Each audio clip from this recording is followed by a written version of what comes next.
강프로입니다. 자, 레인보우 로보틱스 보겠습니다. 레인보우 로보틱스가 23년도에는 스타였죠. 자, 근데 그 이후에 작년 한 7, 8월 그리고 두산 로보틱스가 상장되기 직전 그 정도까지 강세를 보인 결과 24만 원까지 강세를 보이는 그런 움직임을 만들어냈습니다. 근데 여기서 우리가 봐야 될 건 하나예요. 그 이후에 주가가 빠졌긴 빠졌어요. 그런데 횡보 구간을 계속해서 만들어가고 있다. 이 과정이 있었던 그 구간에서 포스코 DX 정확하게 뭐 관련이 있다 이렇게 보기는 어렵지만 어느 정도의 분야를 공유하고 있죠. 포스코 DX 같은 경우에는 레인보우 로보틱스보다 더 늦게까지 강세를 보였습니다. 12월 말까지요. 그쵸? 대략 한 달, 두 달, 세 달, 한 세 달 정도 추가적으로 상승세가 더 나왔고 고가가 형성된 구간을 보면 포스코 DX는 79,600원 그리고 레인보우 로보틱스는 24만 원. 그렇죠. 이 정도까지 강세를 보인 겁니다. 상승폭을 보면 포스코 DX가 더 크게 강세를 보였었던 것은 맞아요. 2차 전지 관련된 모멘텀까지 함께 가지고 있었기 때문에 그렇습니다. 자, 근데 어쨌든 로봇 그리고 스마트 팩토리 그리고 협동 로봇이나 이런 부분까지 연관이 다 되어 있기 때문에 그렇죠. 관련주들의 움직임을 보면 조정폭이 더 길었었던 그 구간에서 레인보우 로보틱스의 가격대가 정확하게 잘 지켜주고 있다는 부분이 있습니다. 자, 근데 최근에 삼성전자에서 로봇 쪽에 대한 부분이 조금 이야기가 좀 나옵니다. 여기 보시면 여러 가지 내용들이 나와요. 자, 웨어러블 다음은 지능형 로봇, 삼성전자 로봇 사업 연구팀을 재편하겠다. 그쵸? 로봇 사업팀 R&D 인력을 그쵸? 계속해서 변경을 하고 지난주 금요일 날에는 삼성전자에서 로봇 쪽에 집중을 하겠다는 내용을 오피셜하게 발표를 했습니다. 자, 그러면 이 내용 한번 보세요. 관련된 기사들이 계속해서 나오고 있는데 이 내용을 보시면요. 같은 내용입니다. 그쵸? 전담 조직을 해체해서 R&D 구간에 재배치하겠다. 연구개발 인력 CEO 부분에 배치하겠다. 그쵸? 자, 이런 상황이 계속해서 나온다는 건 로봇 산업은 사실상 망가질 수가 없는 겁니다. 아직까지는. 그렇죠. 자, 망가질 거였으면 주가가 여기까지 올라오지도 못했어요. 그리고 무엇보다 레인보우 로보틱스 같은 경우에는 삼성에서 지분 인수도 지금 들어가 있는 그런 상황이죠. 레인보우 로보틱스가 작년에 강세 구간에 들어갔을 때 어떤 상황을 만들어냈습니까? 정말 이 삼성전자에서 지분을 인수했다는 소식과 함께 거의 한 3만 원대부터 시작해서 15만 원대까지 거의 뭐 이 정도면 수직 상승을 했다고 볼 수 있죠. 자, 근데 이 구간에서 주가는 그쵸? 3만 원에서 15만 원 거의 한 5배 정도 주가가 올라가는 그런 상황에서 어떻게 됐습니까? 실적 전환은 이루어지지 않았어요. 자, 내용 보세요. 레인보우 로보틱스를 보면 실적 보세요. 23년도의 적자, 올해도 64억 정도밖에 예상이익이 잡혀있지 않고요. 작년 4분기에도 218억의 적자를 냈습니다. R&D 비용이 계속해서 들어가야 된다는 거죠. 이런 비용을 감당하려면 삼성전자 같은 대기업이 붙어야 됩니다. 자, 이걸 보면 알 수 있어요. 두산 로보틱스. 그렇죠. 두산 로보틱스도 계속해서 적자 구간에 있는데 어떻습니까? 두산이 뒤에서 받치고 있으니까 사업이 계속해서 진행이 되는 겁니다. 근데 이 사업이 계속해서 진행되려면 한 가지 내용이 필요하죠. 기대감. 앞으로 이쪽 산업이 커질 것이라는 기대감을 가지고 있어야 되고 주가가 변동하는 건 이 기대감입니다. 그래서 실적을 보실 때도 매출이 더 중요해요. 이익은 그렇게 중요하지 않습니다. 매출을 높여가면서 볼륨을 계속해서 키워야 돼요. 시장 장악력을 꾸준하게 늘릴 수 있는지 그게 성장주들의 기본 척도예요. 자, 이 얘기 한번 제가 해드릴게요. 에코프로 BM 최근에 주가가 굉장히 안 좋잖아요. 레인보우 로보틱스가 올라갈 때 에코프로도 충분히 많이 올라갔는데 에코프로 그룹주들은 최근에 안 좋아요. 왜 안 좋을까요? 주가는 어마어마하게 상승을 했는데 매출은 어떻게 돼요? 감소될 전망이다. 분기당으로도 보더라도 어때요? 매출은 작년 3분기 그리고 2분기 1조 9천억, 1조 8천억 이 정도 수준에서 반토막이 났습니다. 9,700억, 1조도 안 돼요. 그런데 에코프로 BM의 시가총액은 얼마예요? 21조입니다. 이익은 그쵸? 보세요. 1,560억밖에 내지 못했는데 이러면 PER이 몇 배입니까? 200배 정도 나오죠. 이런 상황에서 우리는 뭐 성장이 둔화됐다 이렇게 보는 거예요. 그런데 레인보우 로보틱스 같은 경우에는 매출에 대한 증가분보다 삼성에서 밀고 있다는 그런 부분이 훨씬 더 큽니다. 성장주가 하나 만들어지려면 딱 두 가지 중에 한 가지 조건만 달성을 해도 됩니다. 첫 번째, 정부 정책의 방향이 그쪽 방향으로 흘러가는가. 두 번째, 대기업의 투자가 있어 왔는가. 이 두 가지 중에 하나가 필요합니다. 그럼 이 구간에 맞춰서 우리가 뭘 봐야 돼요? 가격이 먼저 올라가는가? 이게 중요한 거예요. 그리고 이 내용에 대해서 이해를 했을 때 우리는 꾸준하게 수익을 볼 수 있는 상황을 만들어갈 수 있습니다. 예를 들어서 그런 겁니다. 레인보우 로보틱스 같은 거 보면 어떻습니까? 지금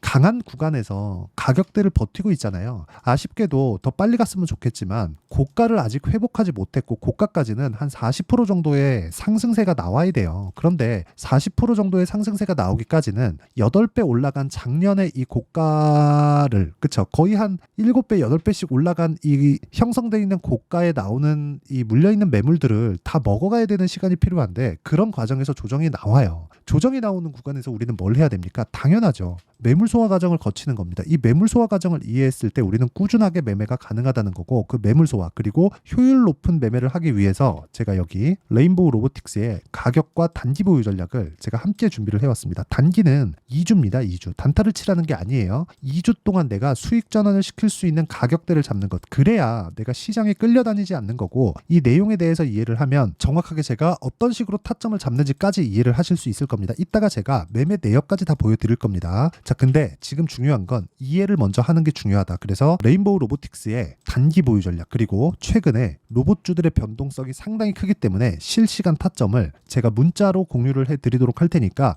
구독과 좋아요 2개 눌러주시고요. 상단에 있는 전화번호로 레인보우라고 문자 보내주시는 분들에 한해서만 제가 실시간 타점 그리고 단기 보유 전략을 무료로 공유해 드리도록 하겠습니다. 자, 그러면 레인보우 로보틱스의 단기 보유 전략 실시간 타점, 이런 부분이 가장 중요하다고 이야기를 드렸죠. 근데 왜 중요하다고 이야기를 드렸는지 제가 다시 상기시켜 드릴게요. 미래 가치를 반영하는 주식시장의 특성이 있다는 겁니다. 그러면 미래 가치를 반영하는, 즉 기대감이 있었던 구간에서 뭐가 나와요? 가격의 상승이 나오고, 가격의 상승이 나왔을 때 가격 부담이 있지만 가격 부담을 지금 조정 구간을 보내면서 매물 소화를 하는 그런 상황에 있다는 겁니다. 이 상황에서 우리가 여기까지 기다렸는데 여기서 매도한다? 삼성에서 투자가 지속적으로 일어나고 있는데 그건 말도 안 되죠. 철저하게 효율 높은 매매를 하면서 타점을 잡아야 되는 게 중요하다는 겁니다. 자, 그러면 레인보우 로보틱스의 타점처럼 제가 계속해서 말씀드리는 강세 종목, 즉 기대감이 있는 종목군들의 타점을 잡았을 때 어느 정도의 수익이 나오는지 그 내용에 대해서 이야기를 드리도록 하겠습니다.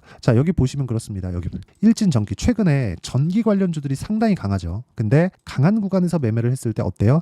2%, 1%, 13% 이런 식으로 꾸준하게 수익이 발생이 됩니다. 자, 그리고 여기 보세요. 뭐 재룡 산업이나 그런 종목군들 보면 올라가는 구간에서 꾸준하게 수익이 발생하고 있다는 부분이 계속 나오죠. 이런 부분을 이해할 수 있어야 돼요. 그렇죠? 언제 매매한다? 신고가 구간. 그렇죠? 이게 진짜 중요합니다. 가격이 먼저 가니까 올라가는 과정에서 거래가 터지고, 거래가 터졌을 때는 뭐가 나와요? 매물이 나온다는 거니까 매물을 받아먹고 올린다는 거잖아요. 이 올리는 것에 대한 부분을 이해했을 때 여기 신고가 구간에서 매매할 수 있고, 35% 며칠 걸렸습니까? 딱 이틀 걸렸죠. 이런 상황을 지속적으로 만들어갈 수 있고, 이 내용에 대한 부분을 여기 소통방에서 모두 공유하고 있습니다. 자, 여기 보시면 그래요. 5월 13일 시장가 매수, 삼성중공업 8시 53분, 일진전기, 대원전선, 그쵸? 전기 관련주나 2개가 끼었어요. 일진전기. 오늘 시장은 코스닥 같은 경우에 1.1%가 빠졌습니다. 근데 올라가는 구간에서 매매를 했을 때 어떻게 나옵니까? 계속해서 수익이 발생하죠. 2%, 1%, 13% 이런 식으로. 이런 상황을 꾸준하게 만들 수 있어야 되고, 이런 부분을, 그러니까 즉 신고가 구간에 있는 종목군들을 추려서 장 시작 전에 공유를 합니다. 자, 그리고 뭐 다른 종목을 보더라도 마찬가지예요. 대원전선, 그렇죠? 강세 구간에서 꾸준하게 매매를 하고 있다는 내용이 있고요. 삼성중공업, 여기 삼성중공업 다 보세요. 올라가는 구간에서 꾸준하게 매매를 하고 있죠. 내가 매매하는 과정에서 가격을 잘 못 잡겠다. 그리고 레인보우 로보틱스의 실시간 타점에 대한 부분도 신고가 이후에 조정을 받고 있는, 즉 매물 소화를 받고 있는 그런 구간이기 때문에 여기 소통방에서 제가 실시간 타점과 함께, 그쵸? 신고가 종목과 강세 종목군들을 모두 공유를 해드리도록 할 테니까 구독과 좋아요 2개 눌러주시고요. 상단에 있는 전화번호로 구독 또는 10억이라고 문자 보내주시면 제가 소통방 입장 링크를 무료로 공유를 해드리도록 하겠습니다. 자, 왜 공략해야 되는지는 지금까지 계속해서 말씀드렸습니다. 왜? 가격이 먼저 반영하니까, 기대감이 있으니까. 그러면 그 기대감이 소멸될 때는 언제예요? 실적이 나왔을 때. 실적이 나오면 뭐예요? 냉정해져야 돼요. 기대한 만큼의 실적이 나오고 있는가? 근데 아직 실적이 안 나오고 있죠. 그래서 우리는 실적 좋은 놈들을 찾아다니면 보유기간만 길어지고, 그 실적은 사실이긴 사실이기 때문에 그걸 믿게 됩니다. 쓸데없이 보유기간이 길어진다는 거예요. 그쵸? 뭐 6개월, 1년, 2년씩 보유하고 있는 종목군들 중에 실적이 나쁜 기업은 잘 없는 이유도 그것 때문입니다. 실적 좋은데 왜 안 올라? 한국 시장 망했네. 그게 아니라 주식은 기대감에 의해서 올라간다는 겁니다. 물론 저도 투세 시행을 한다면 미증시에 대한 부분이 훨씬 더 매력이 있다고 생각을 하고요. 미증시를 거래를 할 겁니다. 그런데 지금 같은 경우에는 변동성이 큰 한국 시장이 훨씬 더 돈 벌기가 쉽습니다. 뭐 금투세에 관련돼서 어떤 부분이 발생할지는 모르겠습니다. 이게 그대로 시행이 될지 뭐 지금 반발이 심하니까 이거 중간에 막힐지는 모르겠지만 우리가 지금으로서는 미증시보다 한국 시장에 대한 변동폭을 공략했을 때 수익에 대한 폭이 훨씬 더 커질 수 있다는 점, 그리고 그런 부분에 대한 내용을 여기 소통방에서 제가 10억 만들기 프로젝트로 다 공유하고 있다는 점, 딱 구독과 좋아요 눌러주시고요. 상단에 있는 전화번호로 구독 또는 10억이라고 문자 보내주시면 제가 소통방 입장 링크를 무료로 공유를 해드리도록 하겠습니다. 자, 내용 정리하면 그렇습니다. 미래가치를 반영하는 주식시장의 특성을 이해했을 때 우리가 꾸준하게 수익 볼 수 있는 상황을 만들 수 있고, 우리는 무조건 강한 구간에서 거래를 해야 된다. 이랬을 때 우리는 어느 정도의 성과를 낼 수 있는지, 그리고 이 정도 내려면 어떻게 분류를 해야 되는지를 제가 다 이해를 시켜드리도록 할 테니까 영상 끝까지 시청하시고요. 모든 분들이 성공 투자하셨으면 참 좋겠습니다. 자, 24년도가 돼서도 시장은 여전히 어렵습니다. 자, 근데 시장은 항상 어려울 거예요. 앞으로도 계속해서 어려워질 겁니다. 자, 근데 제가 매월 대시세 종목을 구독자분들에게 공개를 합니다. 자, 내용을 보면 12월 달에 실제 공개를 했었던 강프로의 대시세 종목에 대한 내용인데, 대기업을 상대로 안정적인 매출 구조를 가지고 있고요. 그리고 현재 주요 거래처는 삼성전자, 인텔, 하이닉스, TSMC, 해외에 반도체 관련된 기업이라는 걸 알 수 있죠. 그만큼 1월 달에 제가 보고 있었던 종목은 반도체 관련주라는 걸 알 수 있습니다. 공개를 해드리면 이 내용입니다. 여기 어보브 반도체, 그쵸? 실제 제가 거래한 내용을 공개를 한 거고요. 수익에 대한 크기를 보면 공략한 시점, 제가 가격대를 함께 공개를 해드렸는데 공략한 시점부터 21%의 수익 마감이 된 것을 확인해 볼 수가 있습니다. 자, 근데 지금도 마찬가지입니다. 지금은 어떤 이슈가 있을까요? 2월 달에 발표한다는 기업 밸류업 프로그램이 있죠. 근데 그걸로 인해서 지금 2월 달에 발표한다고 이야기가 나온 상황이고요. 무엇보다 우리가 생각해야 될 내용은 한 가지입니다.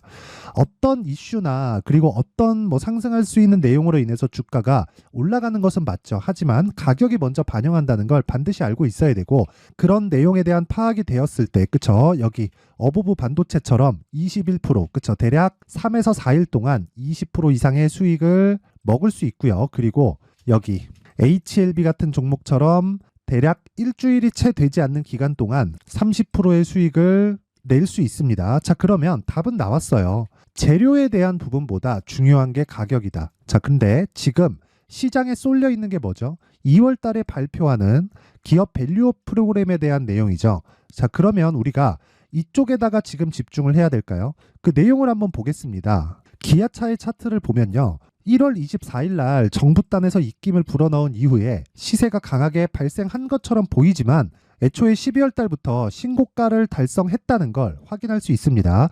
자, 그러면 우리가 스케줄을 따져봤을 때 우리가 어디를 봐야 될까요? 4월 달 총선을 봐야 됩니다. 드디어 때가 온 거죠. 4월 달 총선이 끝나면 그 뒤엔 뭐가 있죠?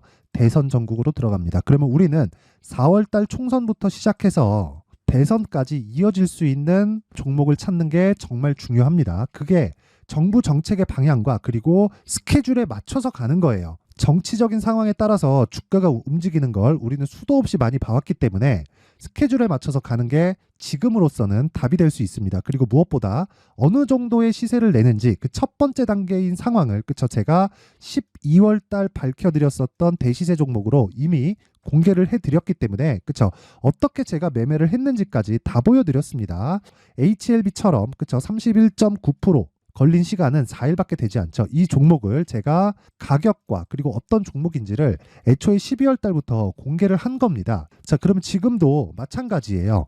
앞서서 제가 말씀드렸었던 23년도에 했었던 여러 가지 종목들이 있죠. 한미반도체 같은 종목들도 여기 소통방에서 모두 공개를 해서 실제로 10,000원부터 60,000원까지 상승한 내역이 있고요. 왜 공략을 했는지를 제가 다 공개를 해드렸습니다. 근데 지금도 마찬가지라는 거죠. 정부 정책의 방향에 맞춰서 또는 선거 스케줄에 맞춰서 매매를 이어가야 될 때가 됐고요. 제가 총선 관련된 큰 시세가 나올 수 있는 대시세 종목을 준비를 해놨습니다. 길게 말씀드리지 않겠습니다. 모든 종목들은 신고가를 달성하면서 대시세 준비를 하게 되고요. 신고가를 공략했을 때 내가 시장에 주도주를 잡을 수 있는데 지금은 총선에 집중하는 게 맞다. 그래서 총선 관련된 그리고 대선까지 이어질 수 있는 종목을 준비를 해놨는데 지금부터 준비를 하셔야 나중에 고가에 올라가서도 꾸준하게 매매를 이어갈 수 있습니다. 자꾸 막 손절하고 매매하는 과정에서 너무 어렵다 하시는 분들은요. 이 종목 딱 받아가서 큰 수익 내셨으면 좋겠고요. 이 종목은 상단에 있는 전화번호로 대시세라고 문자를 보내주시는 분들에 한해서만 제가 총선 그리고 대선까지 이어질 수 있는 종목을 공개해 드리도록 할 테니까 상단에 있는 전화번호로 대시세라고 문자를 보내주시고요. 그리고 구독과 좋아요 꼭 좀 부탁드리겠습니다. 시장은 정말 어렵습니다. 자, 그래서 모든 분들이 성공 투자하셨으면 좋겠고요. 기본적으로 가격에 대한 파악을 하면서 큰 수익을 내셨으면 좋겠습니다.